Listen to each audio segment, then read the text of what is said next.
Friends, मी professor ज्योती पुन्हा एकदा आपल्या सर्वांचं स्वागत करते वाणिज्य संघटन आणि व्यवस्थापन या विषयांतर्गत। विद्यार्थी मित्रांनो, मागील काही व्हिडिओमध्ये आपण व्यवसाय सेवा या प्रकरणाला सुरुवात केली होती आणि त्या अंतर्गत आपण बँकिंग सेवेचा सविस्तर अभ्यास केला होता।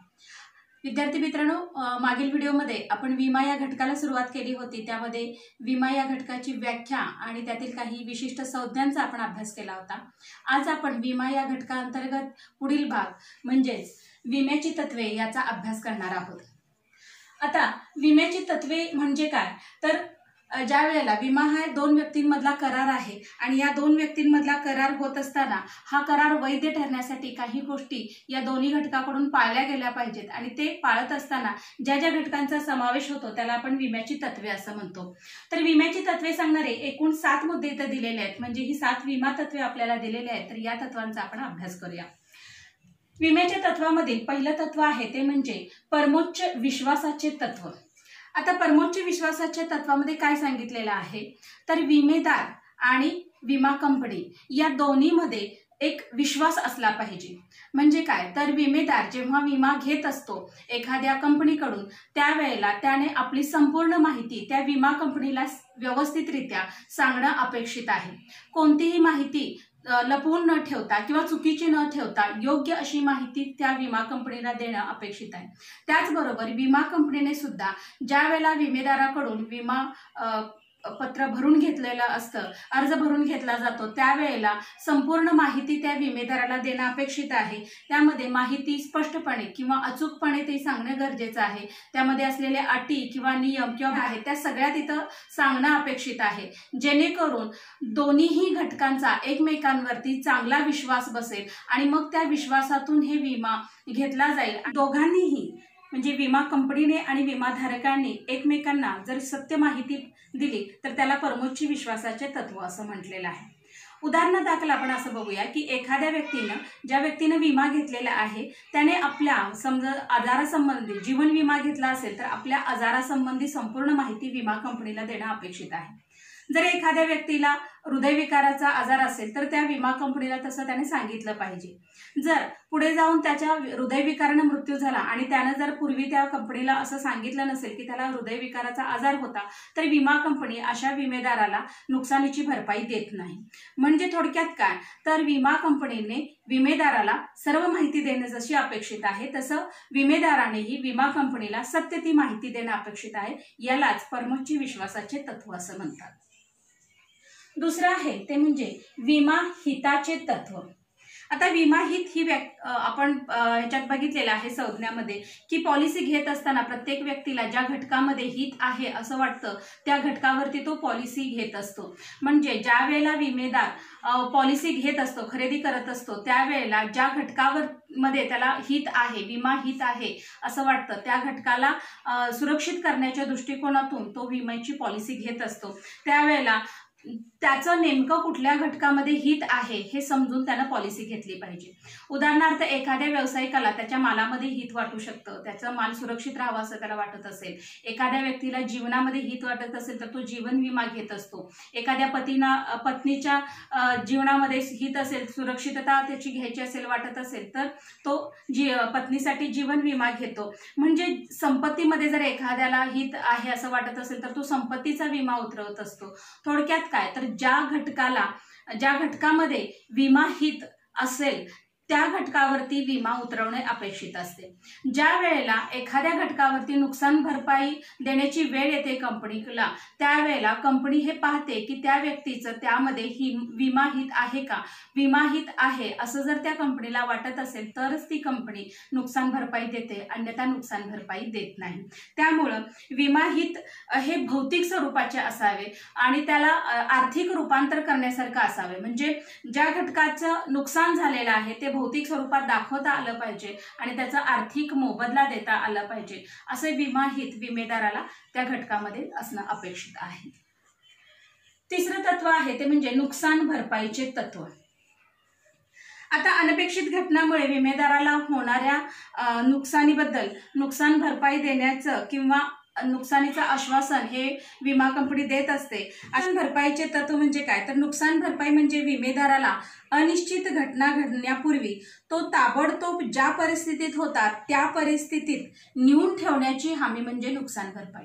आता नुकसान भरपाईचे तत्व हे अग्नि विम्याला लागू पडतं किंवा सागरी विम्याला लागू पडतं, पण जीवन विम्याला लागू पडत नाही, कारण व्यक्तीचं जीवन हे अमूल्य आहे, त्याचं पैशात नेमकं रूपांतर करता येत नाही। त्यामुळं हे एक तत्व असं आहे की ते जीवन विम्याला लागू पडत नाही। ज्या वेळेला एखाद्या विमेदाराचं नुकसान होईल, समजा तर त्याचं अग्नीने नुकसान होत असेल, तर ते नुकसान झाल्यानंतर जेवढे त्याचं नुकसान झालेलं आहे तेवढी रक्कम विमा कंपनीकडून त्याला देणं अपेक्षित आहे। जर 2 लाखाची मालमत्ता असताना 1 लाखाचा विमा करून काढून जर त्यानं संरक्षित केलं असेल आणि संपूर्ण मालमत्ता जर जळून नष्ट झाली त्या व्यक्तीची, तर जेवढ्या रकमेची त्या व्यक्तीनं विमा घेतलेला आहे तेवढी रक्कम विमा कंपनीकडून त्या व्यक्तीला मिळणं अपेक्षित आहे। याला नुकसान भरपाईचं तत्व असं म्हणतो आणि तेवढ्या रकमेसाठी ती व्यक्ती विमा कंपनीकडे दावा करू शकते। चौथं तत्व आहे ते म्हणजे प्रत्यासन किंवा अधीनतेचे तत्व। प्रत्यासन तत्व हे नुकसान भरपाईसाठी लागू होणारं तत्व आहे। ज्या वेळेला एखाद्या व्यक्तीचे नुकसान होतं त्यावेळेला म्हणजे विमा काढलेल्या घटनेवरती नुकसान होत असेल, तर त्या नुकसान भरपाई करण्याची जबाबदारी ही विमा कंपनीची असते। अशा वेळेला त्या घटकाची मालकी मात्र विमा कंपनीकडे जाते। आता म्हणजे कसं, तर एक उदाहरण दाखल असं बघूया की एखाद्या व्यक्तीने दुचाकी खरेदी केलेली आहे आणि त्याचा त्याने विमा उतरवलेला आहे, पण ती दुचाकी जर हरवली असेल आणि त्याने तशी पोलीस केस केलेली असेल, तर हरवलेल्या दुचाकीचा जर विमा असेल तर त्या दुचाकीची नुकसान भरपाई देणं हे विमा कंपनीची जबाबदारी आहे। पण कालांतराने जर ती दुचाकी पोलिसांना सापडली तर त्या दुचाकीचा ताबा मात्र विमा कंपनीकडे जातो आणि त्या दुचाकीचं काय करायचं हे विमा कंपनी ठरवत असते। अशा वेळेला त्या विमेदाराचा सापडलेल्या दुचाकीवरती हक्क राहणार नाही किंवा तिला भंगारात द्यायचं आहे की ती विकायची आहे याचा कुठलाही निर्णय तो विमेदार घेऊ शकत नाही। म्हणजे नुकसान भरपाई मिळाल्यानंतर झालेल्या घटकाचं काय करायचं किंवा त्या घटकाची मालकी हक्क हे विमा कंपनीकडे जाण्याच्या जे काही प्रक्रिया आहे त्याला प्रत्यासन किंवा अधीनतेचे तत्व असं म्हटलेलं आहे। 5वं तत्व आहे ते म्हणजे योगदानाचे तत्व, त्याला अंशदात्वाचे तत्व असंही म्हटलं जातं। आता ज्या वेळेला विमेदार विमा घेत असतो त्यावेळेला एकाच घटकावरती तो वेगवेगळ्या कंपन्यांच्याकडे सुद्धा विमा घेऊ शकतो। फॉर एक्झाम्पल, त्याला एखाद्या मालाचा जर विमा घेतला असेल, समजा एखाद्या व्यक्तीकडे 5 लाखाचा माल आहे, तर तो 2-3 कंपन्यांच्याकडून वेगवेगळ्या रकमेचा विमा घेऊ शकतो।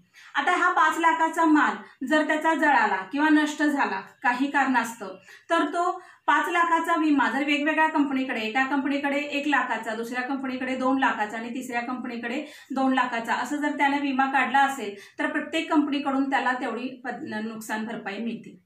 हेच जर त्याचा 1 लाखाचं नुकसान झालं असेल आणि प्रत्येक कंपनीकडून जर त्याने विमा उतरवला असेल या प्रमाणात, म्हणजे 1:2:2, तर मिळताना त्याला जे काही नुकसान आहे 1 लाखाचं नुकसान सुद्धा मिळत असताना त्याला 1:2:2 याच प्रमाणात मिळू शकतं।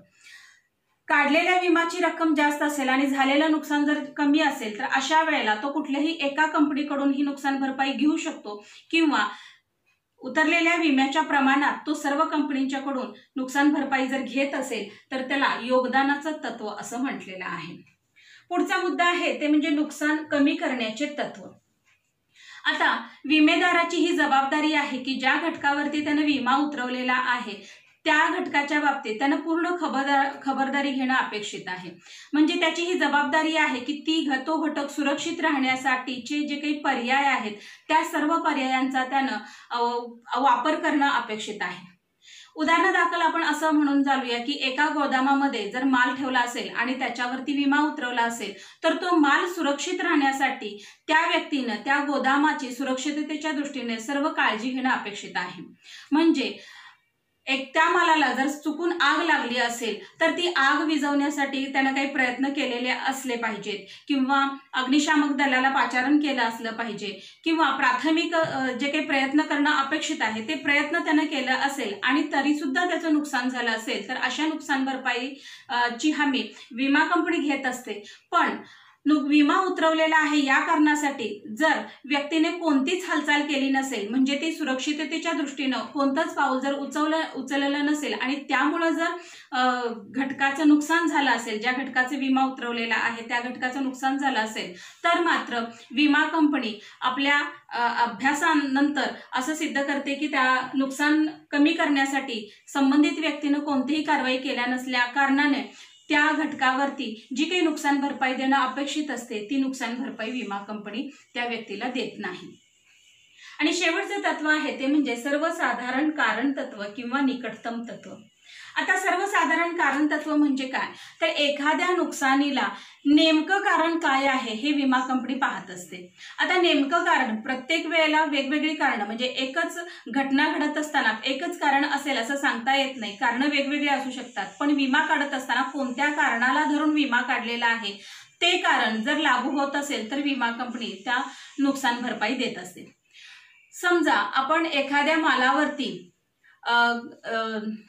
अग्नीचा विमा काढला असेल आणि तो माल चोरीला गेला असेल, थोडा चोरीला गेला असेल आणि थोडा अग्नीमध्ये जाता जाता चोराने त्याला उरलेल्या मालाला जर आग लावली असेल, तर अग्नीमध्ये किती माल जळाला आणि चोरीला किती माल गेला हे विमा कंपनी पाहते। आता निकटतम काढलेला विमा हा अग्नीसाठी असेल आणि झालेलं नुकसान जर अग्नीमुळे झालं असेल तर विमा कंपनी अग्नीमुळे झालेला नेमकं नुकसान किती आहे तर तेवढ्याच नुकसानीचं नुकसान भरपाई देते। पण चोरीला गेलेल्या माला संदर्भात मात्र विमा कंपनी नुकसान भरपाई देत नाही।